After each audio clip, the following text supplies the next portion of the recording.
ప్రభు యేసుక్రీస్తు నామములో మీ అందరికీ శుభములు. సామాన్య 32వ శనివారము. క్రీస్తు అనుగ్రహించు శక్తిచే ఎట్టి పరిస్థితినైనను ఎదుర్కొను బలము నాకున్నది.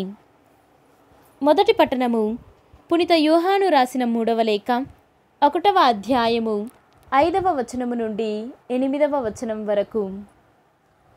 ప్రియమిత్రుడా, సోదరులకు, ముఖ్యముగా పరదేశులకును నీవు చేసినదెల్లా విశ్వాసకి తగినట్లుగా చేయుచున్నావు. వారు నీ ప్రేమను గూర్చి దైవ సంఘము ఎదుట సాక్ష్యము ఇచ్చిరి.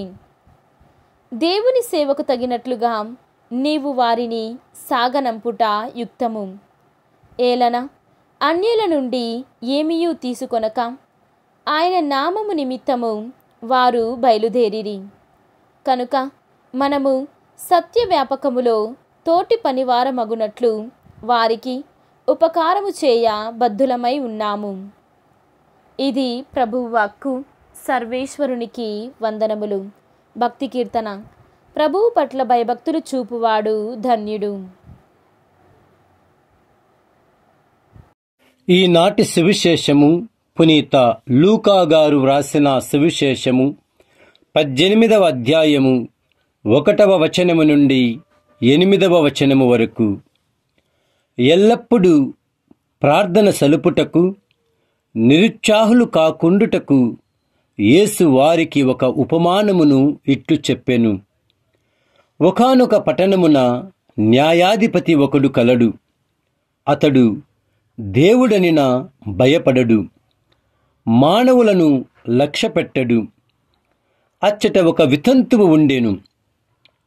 ఆమె అతని వద్దకు వచ్చి, నాకు న్యాయము చేకూర్చుము, నా ప్రత్యర్థి నుండి కాపాడుము అని తరచుగా చెప్పుకొనుచుండెడిది. అతడు కొన్నాళ్ళు ఆమె మొరను పెడచెవిన పెట్టెను. కాని అతడు, నేను దేవునికి భయపడను, మానవులను గౌరవింపను. అయినను ఈ విధవరాలు నన్ను పీడించుచున్నందున ఈమె పదే పదే వచ్చి నన్ను బాధ పెట్టకుండుటకై ఈమెకు న్యాయము చేకూర్చుదను అని తలంచెను. అంతట యేసు ఇట్లనెను, ఈ అవినీతిపరుడైన న్యాయాధిపతి ఏమి పలికెనో వింటిరి గదా. అట్లే రాత్రింబవళ్ళు తనకు మొరపెట్టుకొను తన ప్రజలకు దేవుడు న్యాయము చేకూర్చక ఉండునా? వారికి న్యాయము చేయుటలో ఆలస్యము చేయునా? దేవుడు త్వరలోనే వారికి న్యాయము చేకూర్చునని మీతో చెప్పుచున్నాను. అయినను మనిషి కుమారుడు వచ్చినప్పుడు ఆయన అట్టి విశ్వాసము గల వారిని చూడగలుగునా? ఇది క్రీస్తు సువిశేషము. క్రీస్తువా మీకు స్తుతి కలుగునుగాక.